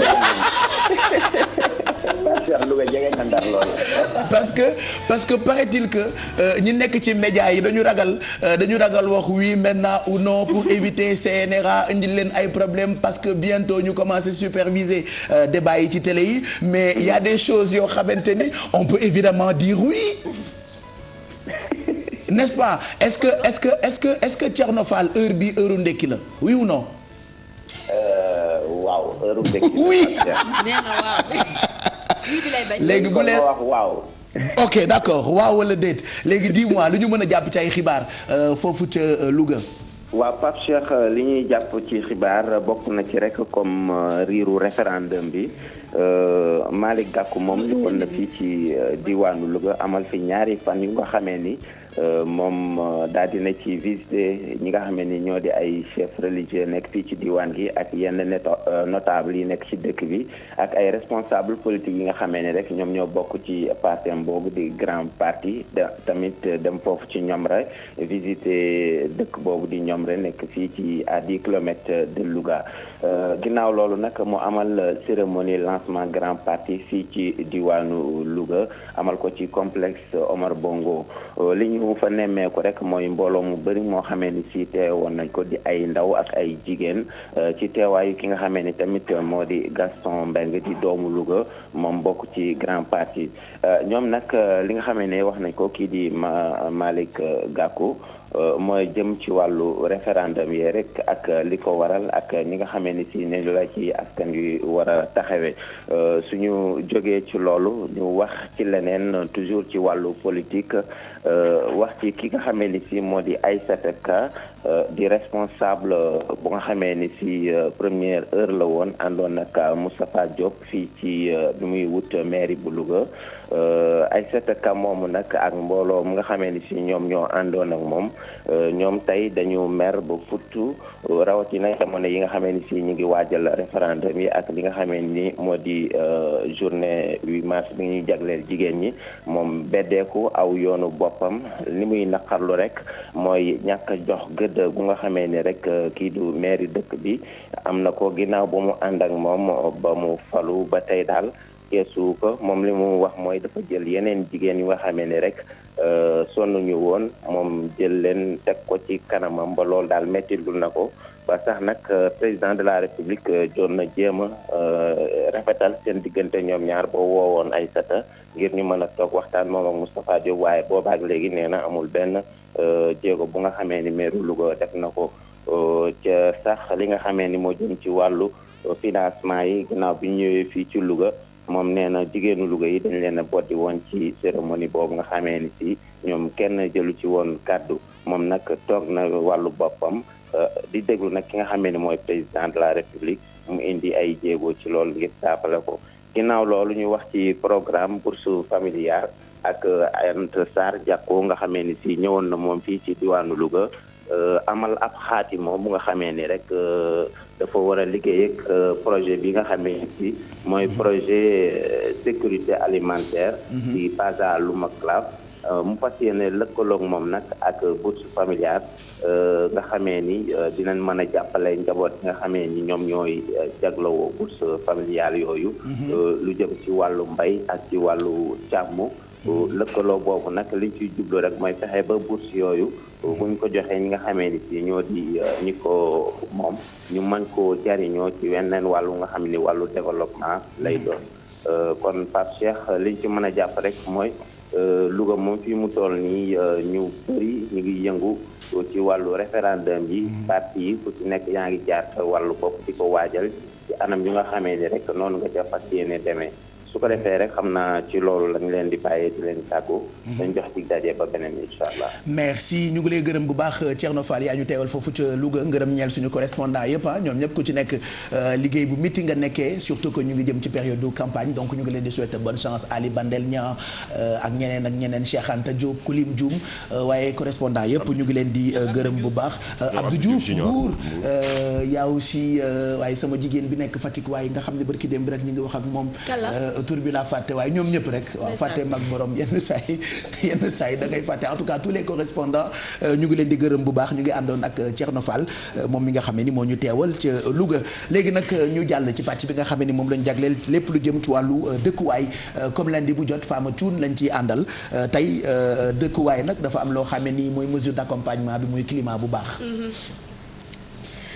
merci beaucoup Pape Cheikh alors tey li nga xamante ne moom lañu fas yéene waxtaane temps yëpp ñëpp ni jàmbat climat bi ñëpp ni wax lu tax ñu toog ba période bi sedd bi duggul concrètement comme ni mu doon duggee ba ngay def sa montée et tout ça alors aujourd'hui ñu daal di invité koo xamante ni macha allah spécialiste la en météo ñu koy woowee monsieur Bamar Diagne bonjour monsieur Bamar Diagne. Bonjour Fama. Ça va, vous allez bien? Oui, ça va bien dans l'ensemble. Bonjour aux amis de Yeewu Leen aussi. Merci beaucoup ci teewaay bi ci plateau Yeewu Leen alors tey dañu bëggoon a waxtaane li nga xamante ni moom mooy mbiru climat ma bàyyi la nga nuyoo présenté wu ñu daal di dugg ci question yi. Bamar kay jar te présenté bi ñu nekkee xale moom lañu daan seetaan muy présenté météo. ñu daan seetaan météo chaque fois la ah ouais franchement Bamar Diagne jar te présenté c'est-à-dire tous les jours après journalu 20h bi dañu koy seetaan c'est-à-dire bokk na ci kanam yi nga xamante ni moo ñu yar ñun fii Sénégal moo tax bu ñu ko gisee kontaan heureusement ba bokk na itam ci groupe Futur Média parce que depuis très longtemps moo ñuy dimbali ci météo ci rajo bi la woon ba tey tey depuis RFM ba di télévision Futur Média juddoo fajar gu jot xibaaru jaww ji bu ñu leen ko joxee ci ndimbalu Bamar Diagne la on est très kontaan nañu ci recevoir la ndax ñun fajar gu jot ñu gërëm la ndax xam nañu sa njëriñ yenn saa yi ñu ne pourquoi nga arrêté présenter météo bi parce que dafa am kanam yoo xam ne dañu koy miin ba nga xam ni dañuy dem ba bokk ak famille yi dugg nga ba tàyyi suñu salle sans pour autant nga toog suñu wet te loolu defe naa ay souvenirs yu mag la Père Bamar. waaye merci Pape Cheikh je pense que comme ni nga ko waxee yàgg naa di dugg si ne saraax si kër jàmbur yi. si kër yi dëgg la. ne saraax du ma fëgg sax dama ñëw rek ne saraax rek dugg kay. yaa di commencé mesdames et messieurs bonsoir wax sama météo wax jaww ji. xam naa ku nekk di wax naa waaw kii moom muy wax nii kii li muy def nii. waaye mu wax li may wax rek jàpp sama fula fayda après daal di génn. parce que ñun fii dañu koy wax souvent ci yeewu leen bi ne ñun sénégalais amuñu culture météo heureusement peut-être je sais pas peut-être loolu sama jàngat la dañu am climat bu compliqué wul mais dëkk yu mag yëpp bu ñu waree solu sax il faut que ñu vérifier météo bu ñu waree lekk sax il faut que ñu xool météo bi lu mu wax bu ñu waree bàyyi sax il faut que ñu xool météo bi lu mu wax fii nag heureusement ba yàgg ngeen ñu defal éducation ci wàllu météo mais noo gisee météo par exemple ci médias yi d'abord balaa sujet femme bi ñu ciy ñëw. waaw je pense que météo à force de travailler dessus ñun au niveau de la météo à l'époque bi may liggéey. donc notre objectif. number one moo doon. seet naka la ñu mën a dugalee météo ci habitude yu Sénégalais yi. En Europe c'est déjà réglé parce que comme ni nga ko waxee léegi seen comportement yëpp ñu ngi ko lal ci météo. ci météo effectivement et parce que aussi le temps change rapidement. En Europe aux États-Unis dans les régions tempérées. foofu le climat est très changeant. Bon pour nous le climat est très stable. moo tax peut-être que nit ñi intéressé ñu trop ci météo. ñu ngi ciy intéressé seulement temps nawet. buy taw ndax suñu mbokki baykat yi nappkat yi ak kii yooyu ci la ñuy gën a intéressé. Donc étape bi ñu bëggoon au niveau de la météo bi ñuy liggéey moo doon comment essayer de créer un réflexe au niveau des populations sénégalaises pour que à l'avenir ñu mën a intégrer seen activité au météo quoi. Et je pense que nous avons réussi notre mission modestement nous avons réussi notre mission et je pense que léegi nit ñi au fur et à mesure ñu ngi essayer seet météo lan la wax booy dem géej da ngay laaj météo lan la wax booy dem nappi ji da ngay laaj météo lan la wax alors suñu mbokki béykat yi léegi bu ñu daa dem defi ji seen ji wala seen yenn activité agricole yi dañuy laaj météo lan lañuy wax avion yi moom ñëpp xam nañ ko bu ñu laa décoller il faut que ñu laaj météo lan la wax avant ñuy décoller donc au fur et à mesure ndànk-ndànk météo ngi gën a dugg ci habitude léegi nag jamono dafa soppeeku comme ni ko Fama waxee sànq rek dañoo dem ba léegi la climat yi gën a léegi la jaww ji gën a jaxasoo ak réchauffement climatique bi ñu wax nga xam ne ay coppite day am tout le temps loolee defe naa jar na sensibiliser encore askan wi surtout ñu gën a xam comportement yi ñu war a tenir parce que lu ñu dal ci jaww ji rek dégg naa borom xam-xam yi naan ñun ñoo ko sooke. waaw ñun ñoo ko sooke. effectivement mooy réchauffement climatique bi. réchauffement climatique bi nit ñi ñooy sànni ci jaww ji gaz à effet de serre yi. maanaam gaz carbonique yi. gaz carbonique depuis des années gaz carbonique boobu mooy indi tàngaayu jaww ji. te tàngaayu jaww ji day indi jéey yu rëy ci suñu planète bi. notamment glace gi xam ne day fondre ci pôle nord ak pôle sud. géej gi xam ne day augmenter niveau. géej gi xam ne tamit day gën di tàng. chaque jour day gën di tàng. te géej gi buy gën di tàng man sama mbokk samay parents yi ay nappkat lañ. fi mu ne xam ngeen ne géej gi léegi dafa jën yi léegi dañu raar. jën day manqué effectivement parce que confort bi ñu amoon bu njëkk ba. yëpp confort bi léegi mu ngi. ba ci mbay bi day yàqu. mu ngi commencé waaw géej gi donc daal léegi. réchauffement climatique bi dafa indi conséquences yu bare. alors ñu seetlu ne mais ñii sànni gaz à effet de serre yi ci jaww ji. mais ñun la nit ñi la. nit ñi à travers pour seen croissance économique bi yokku. ñooy utiliser pétrole. ñooy utiliser gaz carbonique ñooy utiliser charbon. pour di sànni CO2 bi ci jaww ji. donc loolu moo tax kii di gën a waaw ñu ne bon. on va intervenir sur les êtres humains ñi xam ne ñooy sànni kii bi ci jaww ji et puis essayer de changer leur comportement bon en Europe vraiment mu ngi commencé dox ndànk-ndànk on utilise beaucoup maintenant l'énergie solaire si les énergies renouvelables moom la ñu jëkk a utiliser muy le soleil muy énergie éolienne ngelaw li muy tamit ndox mi. énergie hydrique bi. ñu jóge foofu ñu ne lan mooy tax ba pollution bi ñuy sànni si jaww ji gën di wàññeekuwaat. mooy xanaa créer essence boo xam ne mën na remplacer diesel bi ñuy utiliser. gasoil bi ñuy utiliser. ñu ne ñu xalaat ne jàmb suukar boo ko defaree benn utilisation bi mën na la jox essence végétale. moom la ñuy wax biocarburant. waaw biocarburant ñu koy amee ci jàmb suukar. jàmb suukar def naa yéen ñëpp xam ngeen jàmb suukar. ñambi suukar. waaw canne à sucre. waaw canne à sucre.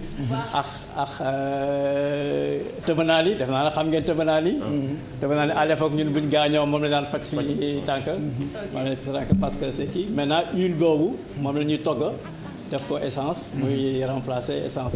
Ça se passe très bien en Inde. Ça se passe très bien au Brésil. te yooyu yëpp pour wàññi pollution bi. d'accord wàññi pollution atmosphérique bi. alors li ñu gën a seetlu mooy que réchauffement climatique bi ñi nga xamante ne ñoom ñoo ciy gën a sonn moom mooy les pays sous-développés comme ñun fii Afrique ñun ñoo gën a sonn ci réchauffement climatique bi pourquoi ça. waaw parce que jéey bu amee. notamment. ouragan taw yu metti ngelaw lu metti li ak dënn yu metti sécheresse yi canicule yi buy am ñun ñi xam ne ñoo nekk dans les pays sous-développés les pays d'Afrique ñoo ci gën a sonn. te ñun mooy suñu problème mooy ñun duñu sànni dara ci jaww ji ou bien lu néew la. waaw ñii xam ne nag ñoom ñooy gën a sànni ci jaww ji ci kii bi. gaz yi ci jaww ji.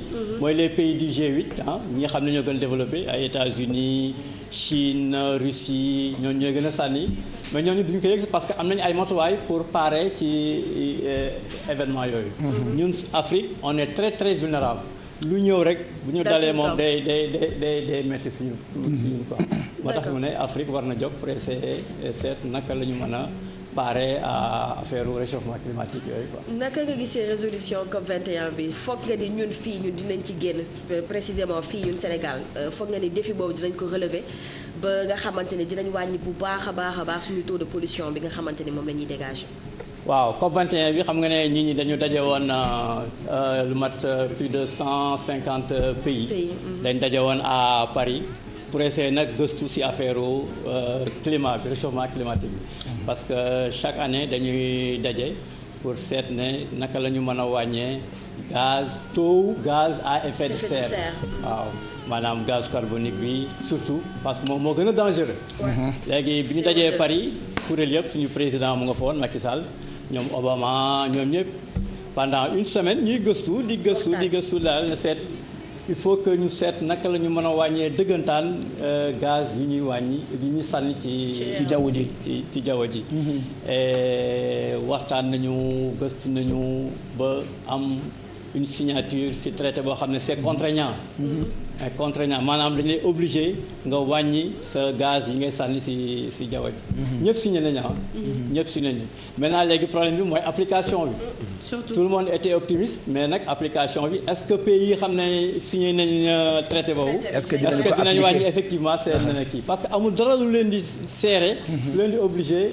pour ñu bañ ko appliquer mais man loolu daf may jaaxal tout le temps COP 21 chaque année ils se réunissent tout le temps il y a des résolutions qui sont prises signer ay traités et pourtant pour respect c'est très dur ndax il y a une année boo xamante ne ils avaient décidé de construire une grande muraille verte de Dakar à Éthiopie pour par exemple capturer CO2 bi nga xamante ne day génn di dem ci jaww bi et puis produire oxygène parce que garab yi ñoom dañuy capturer CO2 ba pare produire oxygène seen respiration ba léegi loolu kenn xamul fan la mujjee ça doit commencer par Dakar finir par Éthiopie déjà respecté wuñ loolu est-ce que tamit dinañ mun respecter leen. c'est ça le gros problème parce que ñoom dañ ne dinañ diminuer seen émissions yi ñuy def. et en retour dinañ financer yenn projet de développement. comme la grande muraille verte qui date depuis plus de 10 ans. mais au Sénégal am na ay quelques gestes yu ñu fi def notamment des gestes. paraît qu'il y a même un bureau qui est créé pour ça. Il y a un bureau qui est créé pour il y a un bureau, il y a gérer. Au ministère de l'environnement, il y a une structure qui s'occupe de la muraille verte. mais nag comme dafa war a traverser Afrique yëpp de Dakar jusqu'en Éthiopie. chaque pays bu mu traverser daf fi war a liggéey. te yooyu il faut des financements. donc ay mécanismes yoo xam ne yu difficile la. yoo xam ne peut-être génération yi di ñëw. dinañ mën a fekkee muraille verte mu pare de Dakar à Éthiopie. Voilà. donc loolu mooy problème bi en fait. je pense qu'on va finir ak li ñu dal fan yii yëpp dañu jékki-jékki rek seddaay bu ñu foogul woon ñëw. lan moo ko waral.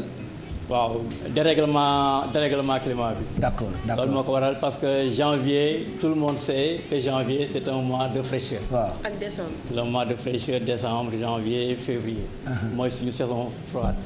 mais comme dañu am ne kii bi dafa déréglé wu. waaw et que même période bi dafa amoon phénomène El Niño bu am fële ci les côtes de Pérou. El Niño dafa nekk benn ñu koy owee l'enfant Jésus. dafa nekk benn phénomène boo xam ne day indi ndox mu. air bu tàng. ngelaw lu bëri ngelaw lu tàng ci àdduna bi yëpp. d'accord donc moom moo ñëw ne saraax ci pays d'Afrique yu bari yi xam ne ñoo nekk ci côte bi. ok et que moo tax janvier bi xaw a. mën nañu njortu fan yi seddaay bi dina dem ba ay période ci kanam wala. waaw c'est-à-dire bi Dakar moom particulièrement. d'accord Dakar xam nga moom dafa xaw a avancé ci biir géej gi. d'accord et que fraîcheur maritime bi chaque fois day dugg. et que tant que fraîcheur maritime boobu mu ngi fi. Dakar moom. dinañ xaw a sedd ba ci kanam ba ay avril. voilà Dakar moom dina am lu mat 7 mois à 8 mois de fraîcheur. parce que dafa nekk genre béykat boo xam ne day dugg ci biir géej gi la nekk quoi. voilà je pense que waxtaan ak yow du doy rek ci benn rubrique Fama ñu ngi la ci gërëm bu baax merci en tout cas Bamar Diagne. comme j'avais dit tantôt yow bokk nga ci groupe Futur Média ñu ngi lay gërëm ci sa teewaay ci Yeewu Leen bi. C'est moi qui vous remercie d'avoir pensé à moi. Et puis aussi, je profite de l'occasion pour vous féliciter. Merci. Et je suis de temps en temps vos émissions. Merci. Dans une bonne ambiance. Merci. De gaieté. Bien, ça inspire beaucoup quand on travaille dans la joie, dans la gaieté. Et je sais que tu avais commencé avec Good Morning, je crois. Wow, Good Morning, ça fait longtemps. Il faut ça. Parce que tu essaies d'insérer... Ouais, j'ai créé la première matinale au Sénégal. C'était il y a boobu aucune chaîne de télé defuloon matinale mu tuddee woon ko Good Morning. C'est resté des années durant sur 2STV. Merci Bamar. Il y avait une partie météo aussi. Voilà. merci beaucoup monsieur. Allez, merci Bijou et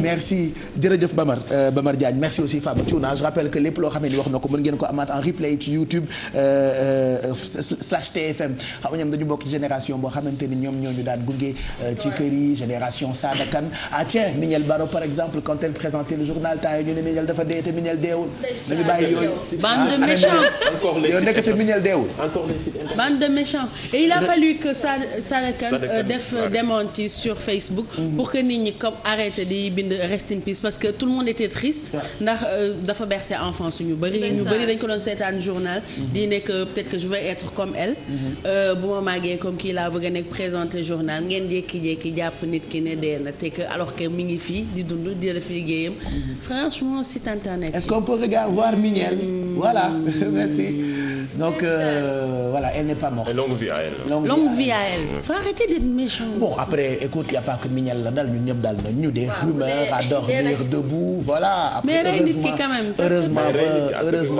heureusement ba deewul rey nañ fi Céline Dion bu yàggul rey nañ fi Omar Sy il y a juste quelques jours kan lañ fi reyaat Moussa Ngom avant muy dee rayoon nañ ko fi plusieurs fois Ndiaga Mbaye avant mu doon dee ñu ne dee na y en a d'autres yoo xamante ni nee nañu dee nañu te deewuñu quoi donc faites très attention ci information yi ngeen xam ne ni moom ngeen di lire ci site yi Mignel elle vit toujours voilà elle nous a beaucoup bercé quand elle présentait le journal moom laay wax léegi ci génération wu ñoom Bamar Diagne la bokk donc ñu ngi koy ñaanal on va enchaîner tout de suite avec la pub 8h43 mooy doog a jot juste après on se retrouve pour la suite